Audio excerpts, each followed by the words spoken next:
Mesdames, Messieurs, bonjour et bienvenue sur notre chaîne YouTube. L'information vous place au sommet du monde. Alors si vous êtes nouveau, abonnez-vous et activez aussi la cloche de notification pour ne plus rien manquer. On commence. Eh bien, très chers auditeurs, moins de 2 semaines après l'attaque terroriste de Seitanga dans le nord du Burkina Faso, les autorités sont mobilisées pour nettoyer la région.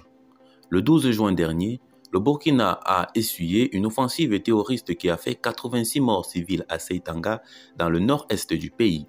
Des dizaines de milliers de déplacés ont rejoint Dori, un peu plus haut au sud. L'attaque a été inattendue puisque l'on pensait que les autorités militaires du Burkina Faso avaient pris de l'avance dans la lutte contre les groupes terroristes.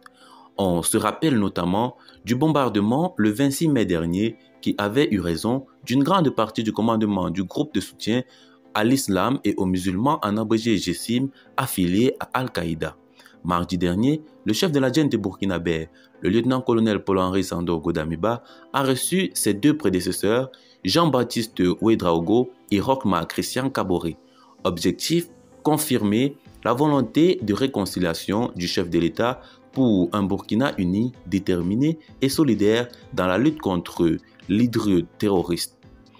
Une réconciliation entre président de la transition et ex-président qui serait plus que symbolique au moment où l'armée et le gouvernement du Burkina Faso ont lancé vendredi une opération d'évacuation couvrant la zone limitrophe avec le Mali d'un côté et le Bénin de l'autre, une région habitée par 1,4 million de Burkinabés. Les forces armées ont donné aux civils 2 semaines afin d'évacuer la région et rejoindre les camps fraîchement installés.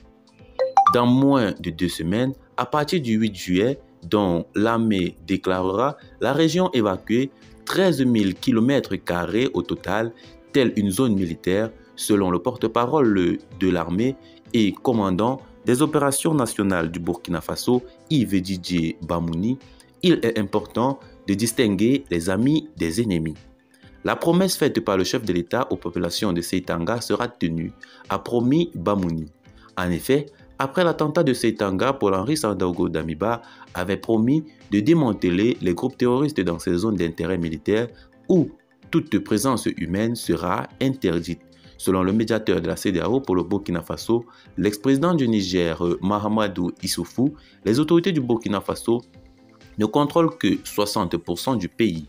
Ouagadougou serait confronté, explique-t-il, à une crise sécuritaire, humanitaire, politique et socio-économique. L'installation des zones militaires a eu des résultats différents en Afrique.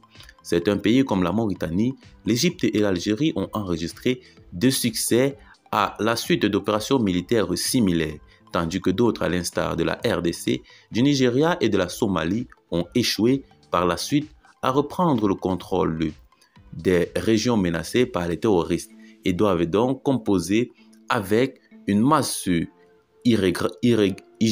ingérable autant pour nous des réfugiés. Pour le Burkina Faso, le défi est d'autant plus grand car la région du nord et du sud-est fait office de territoire de transition pour les combattants des groupes terroristes et les différents trafics. De surcroît, Ouagadougou est en grand manque d'alliés militaires. Alors, très chers auditeurs, qu'en pensez-vous donc? Laissez vos avis en commentaire, partagez la vidéo avec vos amis si vous l'avez trouvée notamment intéressante. Abonnez-vous à la chaîne si ce n'est pas encore fait. Et retrouvons-nous très prochainement pour de nouvelles notes d'information. Bye bye.